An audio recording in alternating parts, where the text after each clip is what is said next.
tarde, hoje é sábado, janeiro de 2020. Eu estou aqui para conversar um pouquinho com vocês sobre pedagogia quântica. Meu nome é Neuli Ferreira, eu tenho um site e também estou aqui no canal do YouTube. Aí, se você ressoa com esses conteúdos, por favor, vai lá, dá seu like que gostei. E ainda eu te peço, se inscreva no canal, porque isso é muito importante, tá? Para que a gente possa continuar conversando e colocando esses conteúdos aqui. Um pouquinho dos conhecimentos adquiridos. Bem, eu tô aqui hoje que eu gostaria de conversar um pouquinho com meus colegas, olha só, de profissão, os pedagogos, os professores, por que não? Mas eu não tô aqui também para dar nenhum conselho e nem falar que faça, né? Experimente, quem sabe, se você gostar, né? Aí você vai tirar sua conclusão e continuar com esse método tão maravilhoso, tão importante para esse contexto. Bom, mas para a gente começar a dialogar, a falar sobre pedagogia quântica, não tem como eu não tocar no assunto da física quântica, que tanto eu amo e cada vez mais eu estou apaixonada por esses conteúdos, porque faz a diferença na nossa vida, não tem como, porque a gente está vivendo num mundo e ele é todo quântico, né?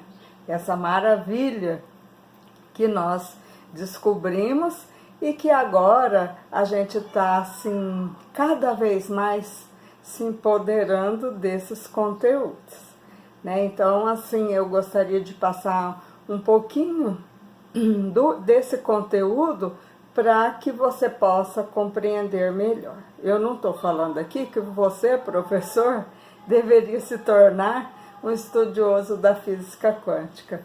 Não é nada disso. Mas, né, depois você vai tirar suas conclusões.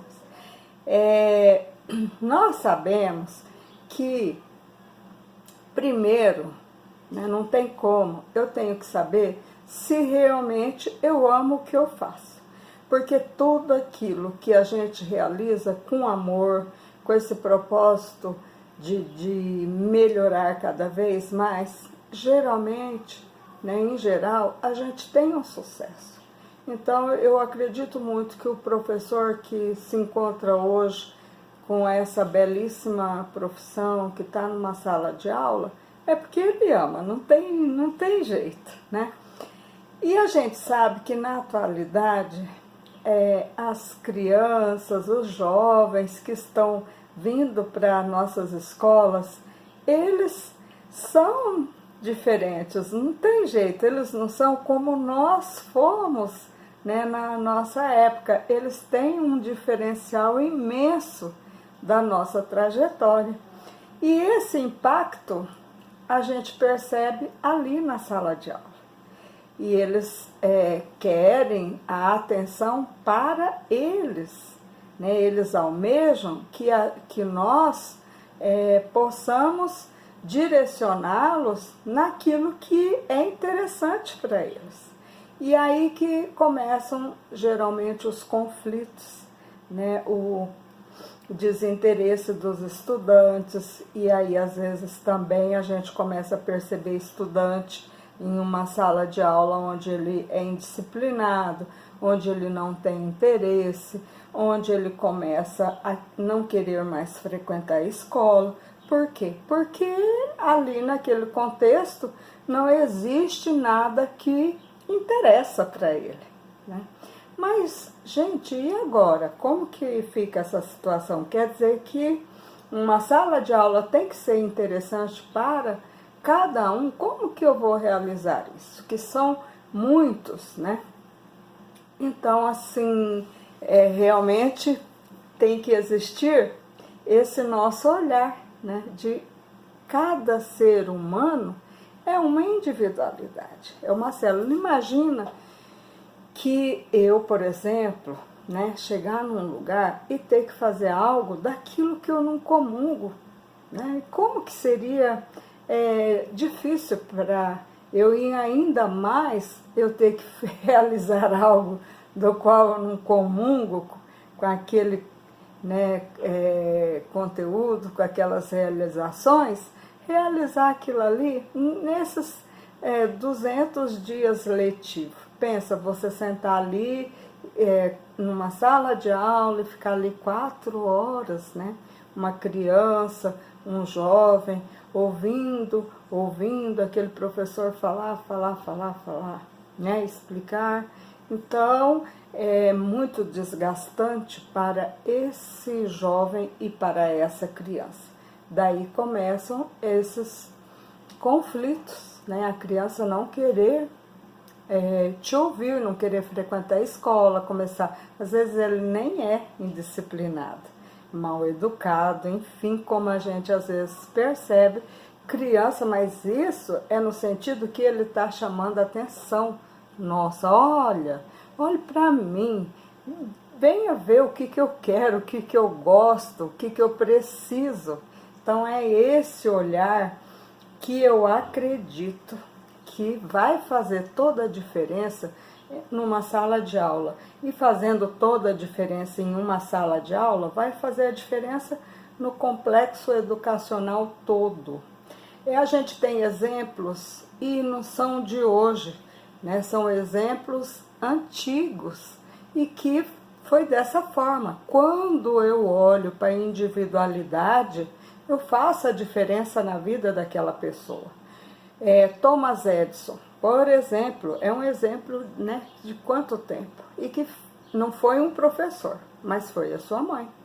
Olha que história linda, né? Ele chegou a um ponto que a escola realmente não o compreendia, foi o oposto, né? Ele chegou em casa com um bilhete e entregou à sua mãe, um bilhete da escola. E a mãe dele leu e disse a ele: meu filho, você não vai mais na escola, porque você já sabe muitas coisas e não precisa ir. Enfim, quando ele chegou numa idade adulta, que a mãe dele já tinha desencarnado, ele encontrou o bilhete. E no bilhete estava escrito o oposto.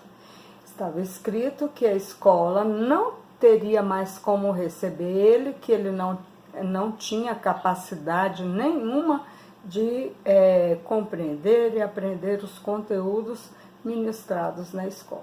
E a mãe ocultou isso dele, e olha só, a diferença, ele fez a diferença para ele como indivíduo e fez a diferença no mundo todo, porque ele descobriu realmente, né, a lâmpada. Foi uma descoberta magnífica para todos nós, né, que nós precisamos e muito. E aí que a gente percebe, né, a diferença em vários setores da vida dessa forma. E na escola é onde nós estamos formando esses caracteres. As crianças, os jovens, né, as crianças, os jovens que estão chegando hoje na escola, eles trazem muito conhecimento, eles trazem muita bagagem. Né? Não só daquele contexto lá dessa encarnação, eles trazem a bagagem, eles têm mais lembranças do que nós, né? Que já, porque a gente sabe que o planeta está, né, passando nessa transição. Enfim, é interessante que o professor tenha esse conhecimento, né, se é que vai trabalhar com esses métodos, né? Então está passando por essa transição, e que a criança e o jovem, ele tem muito conhecimento. E ele sabe que ele pode muito, né? Que ele cocria, que ele pode, que ele né, tudo ele é possível para ele. Isso ele traz, é inato. E aí é a gente lá falando para ele que não. Então, por isso há esse conflito. E o que a gente pode fazer? A gente pode direcionar, né? Esse conhecimento, essa bagagem que ele tem, cada um tem, ser compartilhada e ser direcionada. É diferente, né, de quando a gente impõe. Você vai ter que estudar isso, você vai ter que fazer aquilo. Então é com muita conversa também, é importantíssimo. É porque senão vai chegar um ponto que nós, professores, não vamos realmente conseguir dominar uma sala de aula, que eu não colocaria dessa forma, né? Dominar ninguém, porque nós somos livres, né? E o planeta é de livre-arbítrio.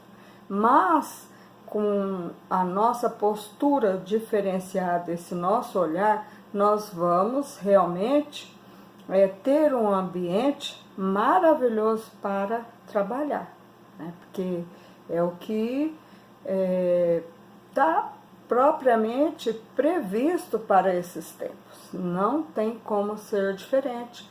Nós vamos ter que modificar, né, o nosso pensamento, o nosso proceder. Primeiro é olhando para o eu meu próprio, né? E depois olhando o próximo, né? Dando essa devida atenção na individualidade de cada um no contexto da sala de aula. Se não for dessa forma, eu acredito que nós vamos encontrar muitas barreiras e não conseguindo exercer o nosso papel pedagógico, né, dentro de uma sala de aula. Realmente, o mundo caminha para esse novo prisma, né? São modificações inevitáveis, né?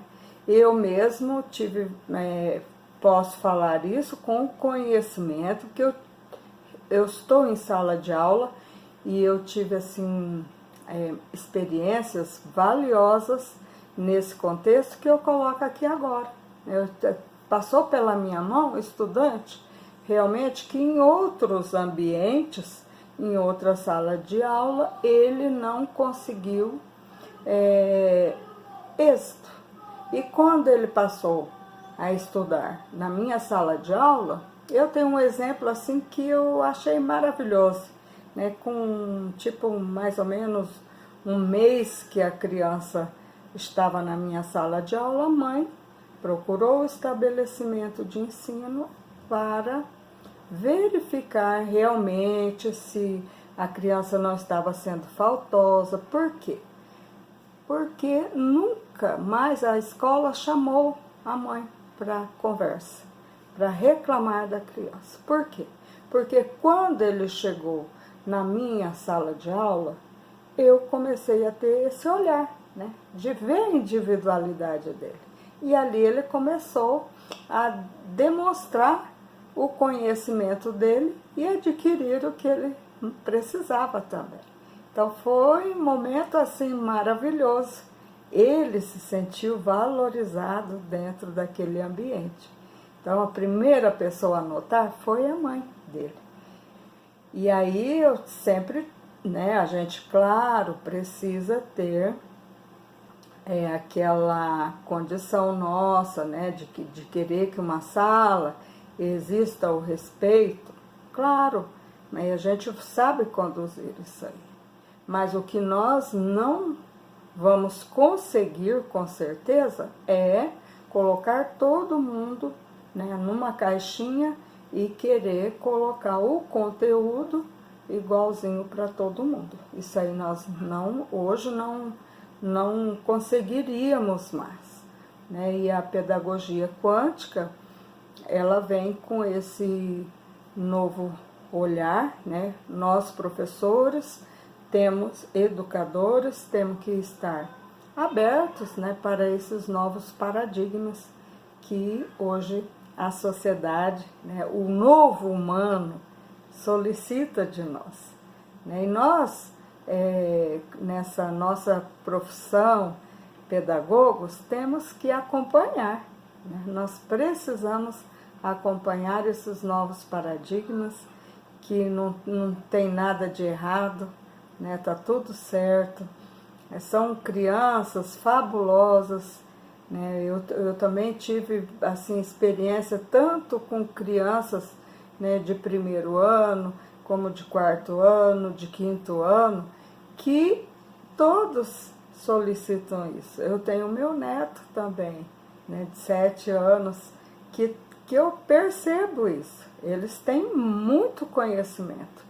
Eles olham nos nossos olhos, né? Isso aí não é falta de respeito, porque antes a gente até pensava, nossa, que falta de respeito, ele me encara, ele questiona, ele quer saber por quê. Por que eu não posso? Que ele vem, ele traz essa bagagem que hoje ele pode tudo, ele sabe muito e ele quer colocar isso que ele, né, traz inato dele. E a gente não aceita, é não, não e não. Então tem que ser com conversa, encarar também ele, né, com o olhar, né, sim, sim, não, não, né, pode por isso, isso, isso, não pode agora, né, por isso, isso, isso, com explicações e não só dizer um não por não, né, não cabe mais esse tipo de convivência, de relacionamento para que a gente consiga educar as crianças, né? Eles têm muito a aprender ainda? Tem, né? Mas é dessa forma, porque eles querem ser respeitados daquilo que eles sabem.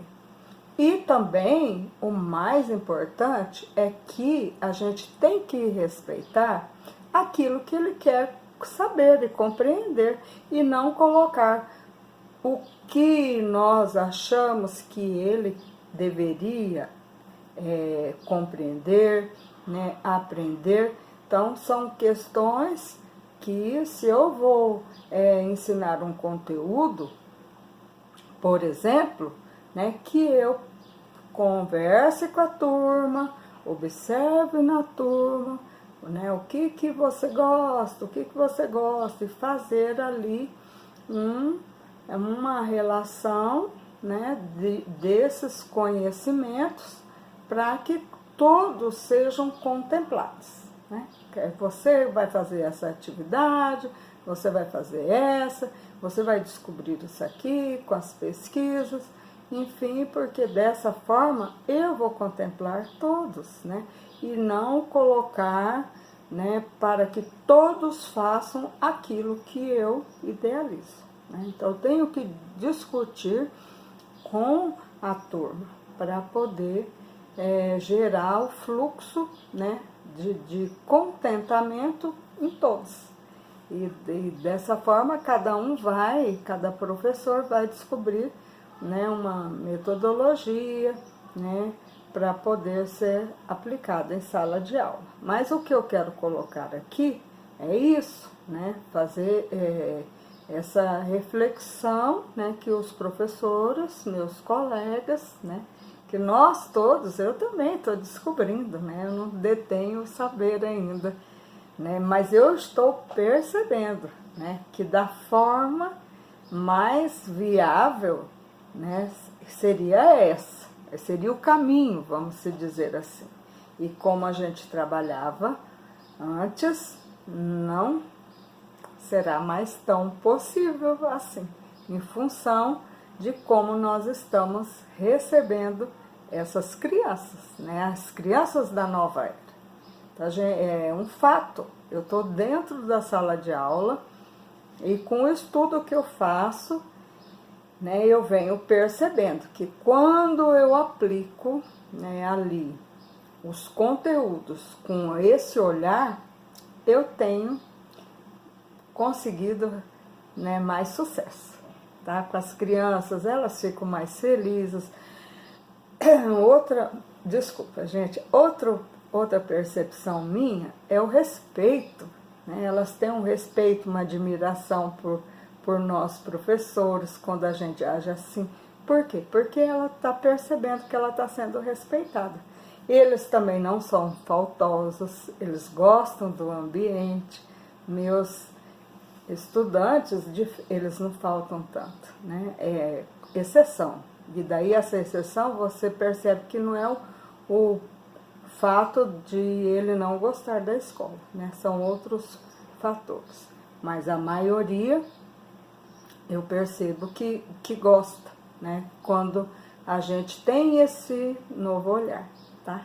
Então, essas dicas, né? De como trabalhar em sala de aula, e tem muitos profissionais aí que já estão trabalhando, né? Muitos entendidos aí, né, da física quântica, que a gente vem pesquisando, estudando com essas pessoas e que nos dão essas orientações aí maravilhosas, tá? Aí vou deixar para vocês essa dica e desejar aí, nós estamos de férias, né? Então aproveitar aí esse momento de férias para que a gente possa fazer essas reflexões, né? E que quando entrar agora o ano letivo de 2020, que a gente tenha mais bom ânimo, né? Que a sala de aula seja assim um ambiente maravilhoso para todos os professores e para os jovens, para as crianças também, né? Um ambiente agradável de aprendizagem, bom para todo mundo e para a família, né? Porque quando também uma outra coisa que eu não coloquei aqui é que você trabalhando dessa forma, olha, a família nota, olha só como eu coloquei aí o exemplo desse garoto, né, que a gente teve esse ano. Então a mãe percebeu, a família percebe, a criança, né, modifica o ambiente em casa, porque daí depois eu fiquei sabendo tanta coisa que vai virando uma corrente, você faz a diferença, né? Como a mãe do Thomas Edison fez a diferença na vida dele, ele fez a diferença em todo mundo. Olha que maravilha, né? E nós somos capacitados, né? Eu desejo aí boas férias para os meus colegas de trabalho, todos os meus colegas conhecidos e os outros profissionais da área também que se encontram ainda de férias, né? Um bom descanso, um bom recesso e um retorno também maravilhoso. E bom final de semana.